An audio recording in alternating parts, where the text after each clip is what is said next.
യേശുക്രിസ്തുവിൻ്റെ പരിശുദ്ധമായ നാമത്തിൽ എല്ലാ പ്രിയപ്പെട്ടവർക്കും മോണിഡ്യൂവിൻ്റെ പുതിയൊരു പ്രഭാത വചന ധ്യാനത്തിലേക്ക് സ്വാഗതം.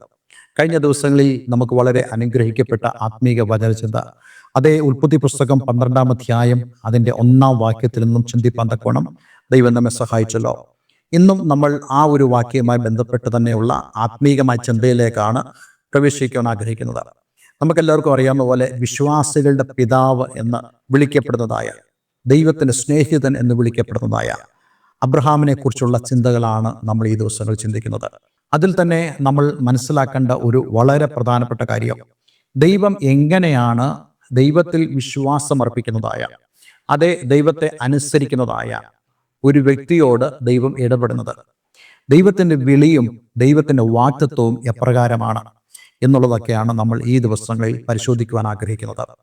അതെ, നമ്മൾ ഇന്നലെ വായിച്ച വാക്യം ഇതായിരുന്നല്ലോ, യഹോവ അബ്രാമിനോട് അരുളി ചെയ്ത് എന്നാൽ നീ നിന്റെ ദേശത്തെയും ചാർച്ചക്കാരെയും പിതൃഭവനത്തെയും വിട്ടു പുറപ്പെട്ട് ഞാൻ നിന്നെ കാണിപ്പാനിരിക്കുന്ന ദേശത്തേക്ക് പോകാം. നോക്കൂ, ഇവിടെ നമുക്ക് കാണാൻ കഴിയുന്നത് ഇന്നലെ ഞാൻ പറഞ്ഞ പോലെ ഇവിടെ അബ്രാമും ദൈവവും മാത്രമേ ഉള്ളൂ. അബ്രാമിനോട് ദൈവം സംസാരിക്കുന്നു, അതും സദേൻ മെസപ്പൊട്ടോമിയ എന്നറിയപ്പെടുന്നതായ ഊരിൽ വെച്ച് ദൈവം സംസാരിക്കുന്നു. എന്നിട്ട് അബ്രഹാം ദൈവത്തെ അനുസരിക്കുവാൻ വേണ്ടി പുറപ്പെട്ടു. അവൻ തൻ്റെ പിതാവിനോടും തൻ്റെ സഹോദര പുത്രനോടും അതേപോലെ തന്നെ തൻ്റെ ഭാര്യയോടുമൊപ്പം അതേ ഹാരാനിൽ വന്നപ്പോൾ വീണ്ടും ദൈവം അവനോട് സംസാരിക്കുന്ന ഭാഗമാണ് നമ്മൾ ഉൽപ്പത്തി പുസ്തകം 12-ാം അധ്യായത്തിൽ വായിക്കുന്നത്. ഒന്നാമത് ദൈവം അവനോട് സംസാരിച്ചപ്പോൾ അതിനോട് പൂർണ്ണമായും അനുസരണം കാണിക്കുവാൻ അബ്രഹാമിന് കഴിഞ്ഞില്ല. പക്ഷെ അതൊരു കുറവായിട്ട് ദൈവം കാണുന്നില്ല. കാരണം ദൈവം അബ്രഹാമിൻ്റെ അവസ്ഥ അറിയുന്നു എന്നുള്ളതാണ്. ഞാൻ നിങ്ങളോട് പറയട്ടെ, ദൈവത്തിൻ്റെ ക്ഷമ, ദൈവത്തിൻ്റെ ദീർഘക്ഷമ, സഹിഷ്ണുത എന്നൊക്കെ പറയുമ്പോൾ അവൻ നമ്മളുടെ സ്ഥിതിയെ കൂടെ പരിശോധിക്കുന്നുണ്ട്, നമ്മുടെ അവസ്ഥ കൂടെ ദൈവം കാണുന്നു.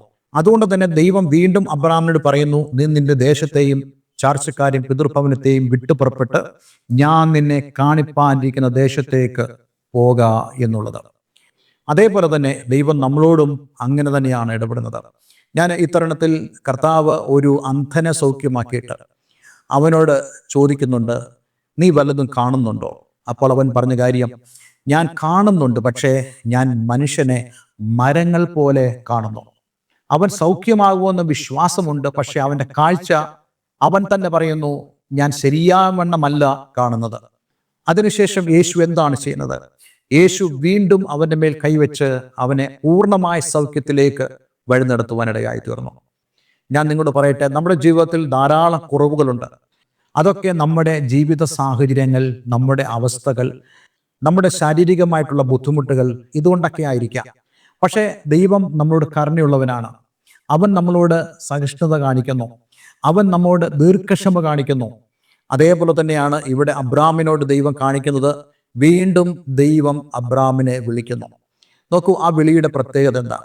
ഈ വിളിയിൽ നമുക്ക് കഴിഞ്ഞ ദിവസം പരിശോധിക്കാൻ കഴിഞ്ഞതുപോലെ ആ വിളിയിൽ ദൈവം അബ്രാമിനോട് പറയുന്നു, നീ നിന്റെ ദേശത്തെയും ചാർച്ചക്കാരെയും പിതൃഭവനത്തെയും വിട്ട് ഞാൻ നിന്നെ കാണിപ്പാനിരിക്കുന്ന ദേശത്തേക്ക് പോകാം.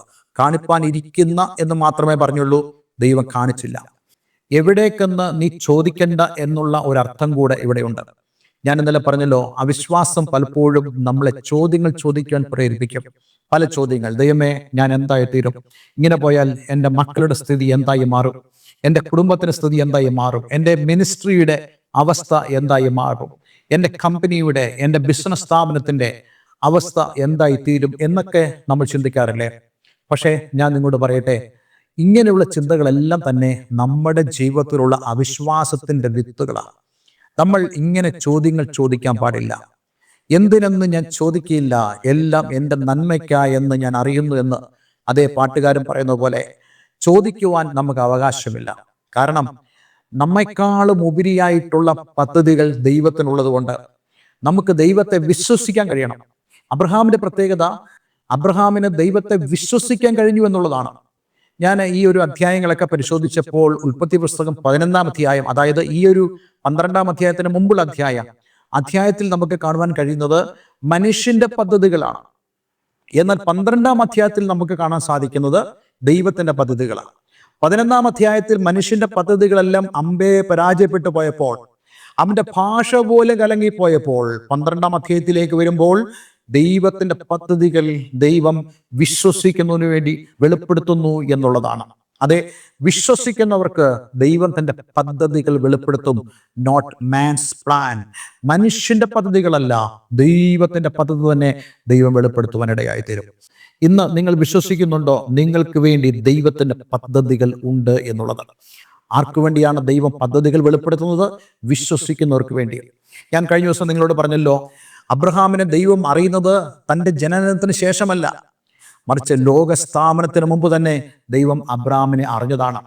അവൻ എന്തെങ്കിലും ആകുന്നതിന് മുമ്പ് തന്നെ ദൈവത്തിൻ്റെ ഫോർനോളജിൽ അബ്രഹാമിനെ അറിഞ്ഞതാണ്.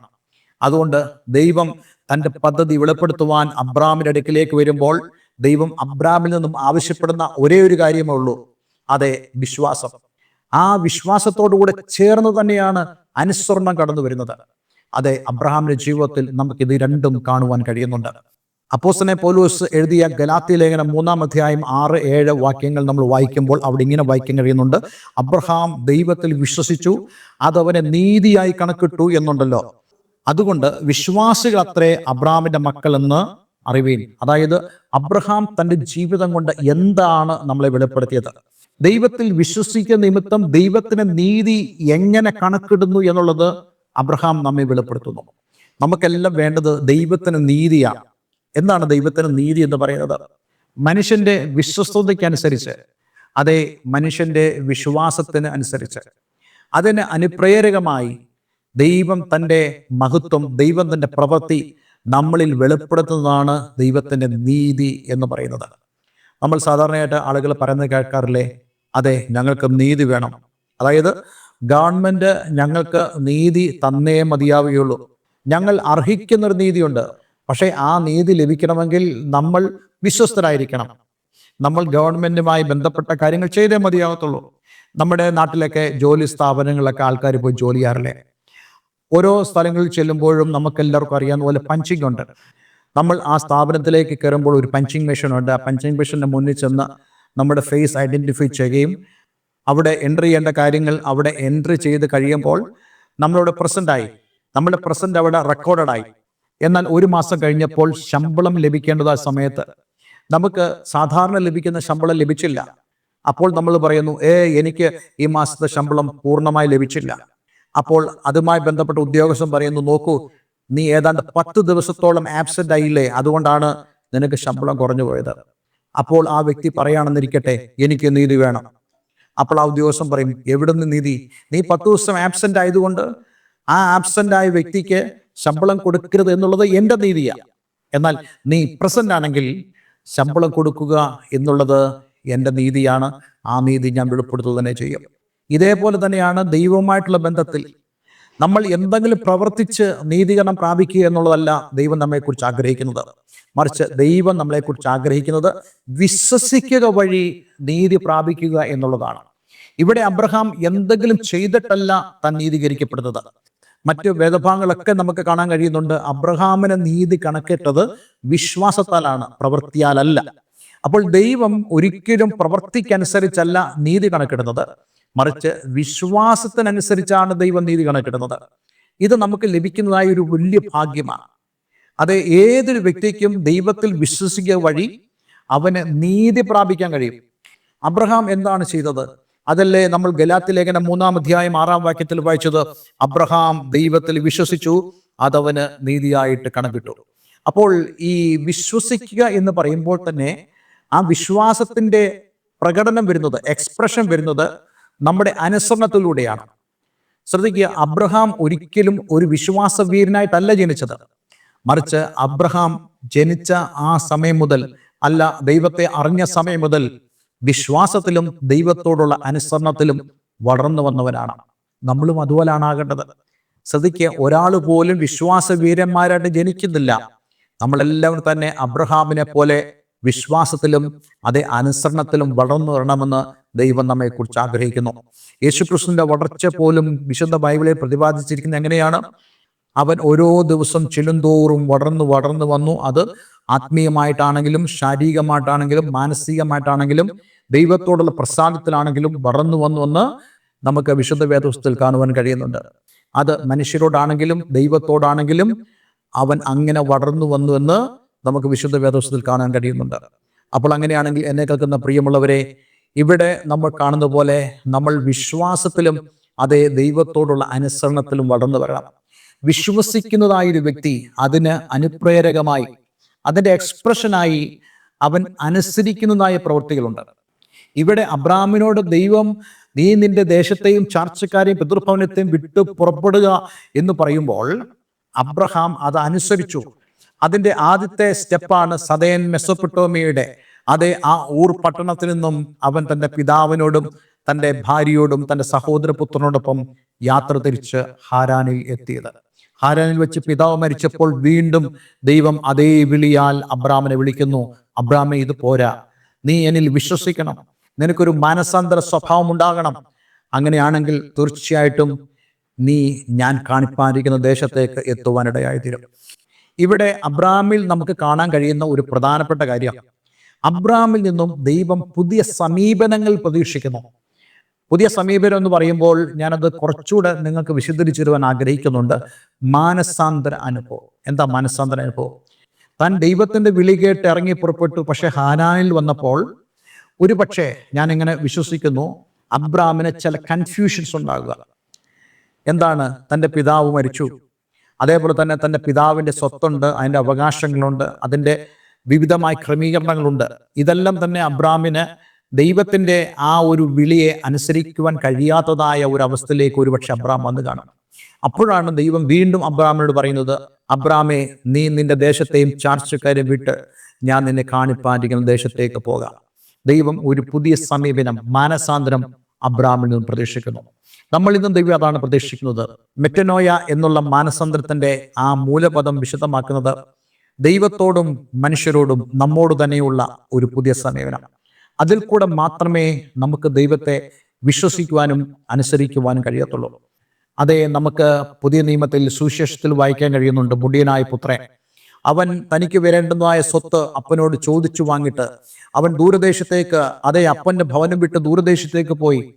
അവിടെ ചെന്ന് അവൻ എല്ലാം തന്നെ വിറ്റ് തുലച്ച് നശിപ്പിച്ച് കളഞ്ഞപ്പോൾ തൻ്റെ ജീവിതത്തിൽ ഒരു മാനസാന്തരം വരിക, ഒരു മെറ്റനോയ സംഭവിക്കുക, ഒരു പുതിയ സമീപനം അവനുണ്ടാകുക. എന്ത് സമീപനം? അതേ, അപ്പനോടും സ്വർഗത്തോടും തന്നോട് തന്നെയും ഒരു പുതിയ സമീപനം. അതാണ് മാനസാന്തരം. അവൻ പറഞ്ഞു, ഞാൻ എൻ്റെ അപ്പനോടും സ്വർഗത്തോടും പാപം ചെയ്തിരിക്കുന്നു. ഇനി എൻ്റെ അപ്പൻ്റെ മകൻ എന്ന് വിളിക്കപ്പെടുവാൻ ഞാൻ യോഗ്യനല്ല. പക്ഷെ ഞാൻ ഒന്ന് ചെയ്യും, ഞാൻ എഴുന്നേറ്റ് എൻ്റെ അപ്പൻ്റെ ഭവനത്തിലേക്ക് ഞാൻ ചെല്ലും. ഞാൻ എൻ്റെ അപ്പൻ്റെ ശാസനയെക്കുറിച്ച് ചിന്തിക്കുന്നില്ല, മറിച്ച് എനിക്ക് അപ്പനോട് പറയാനുള്ള ഒറ്റ കാര്യമേ ഉള്ളൂ, ഇനി ഒരു ദാസനായിട്ട് ഞാൻ ഈ ഭവനത്തിൽ നിന്നോളാം. ഒരു മകൻ എന്ന വണ്ണമല്ല, ഞാൻ അപ്പനോടും സ്വർഗത്തോടും ദൈവത്തോടും പാപം ചെയ്തിരിക്കുന്നു.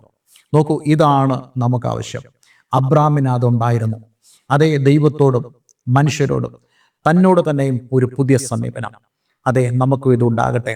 അങ്ങനെയാണെങ്കിൽ നമ്മൾ ഇവിടെ വായിക്കുന്ന പോലെ വിശ്വസിച്ചത് നീതിയായി കണക്കിടും എന്നുള്ളതാണ്. അതെ, നമ്മുടെ വിശ്വാസം, ആ വിശ്വാസത്തിന് അനുപ്രേരിതമായ പ്രവൃത്തി നമ്മളിൽ വെളിപ്പെടുമ്പോൾ, അതെ, അതെല്ലാം തന്നെ ദൈവത്തിൻ്റെ നീതിക്ക് നമ്മുടെ ജീവിതത്തിൽ പാത്രമായി തീരും. അതിനുവേണ്ടി നമുക്ക് നമ്മെ തന്നെ സമർപ്പിക്കാൻ കഴിയുമാറാകട്ടെ. ഒരു നിമിഷം നമുക്ക് പ്രാർത്ഥിക്കാം. സ്വർഗീയ പിതാവേ, എന്ന് ഞങ്ങളെ കൽപ്പിച്ച വളരെ മനോഹരമായ അനുഗ്രഹിക്കപ്പെട്ട സന്ദേശത്തിനായി സ്തോത്രം.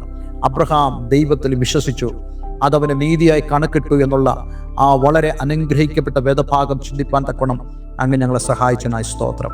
ഈ വചനം കേൾക്കുന്ന ഏവരെയും ഞാൻ യേശുവിൻ്റെ നാമത്തിൽ അനുഗ്രഹിക്കുന്നു. കർത്താവിൻ്റെ കൃപ എല്ലാവരുടെ മേലും പകരുമാറാകണമെന്ന് പ്രാർത്ഥിക്കുന്നു. പ്രാർത്ഥന കേട്ടതിന് നന്ദി. യേശു ക്രിസ്തുവിൻ നാമത്തിൽ തന്നെ. ആമേൻ, ആമേൻ. ഇന്നത്തെ വേദവചനം നിങ്ങളുടെ ജീവിതത്തിൽ വളരെ അനുഗ്രഹപ്രദമായി തീർന്നു എന്ന് ഞാൻ വിശ്വസിക്കുന്നു. ദയവായി ഈ സ്ക്രീനിൽ കാണുന്ന ഫോൺ നമ്പറിൽ ഞങ്ങളെ വിളിക്കുക. ആത്മീയമായി കൂട്ടായ്മയ്ക്ക് നിങ്ങൾക്ക് താല്പര്യമുണ്ടെങ്കിൽ അതിന് ഞങ്ങളെ കോൺടാക്ട് ചെയ്യാവുന്നതാണ്. എല്ലാവരും ദൈവം അനുഗ്രഹിക്കട്ടെ. Have A nice day. God bless you all.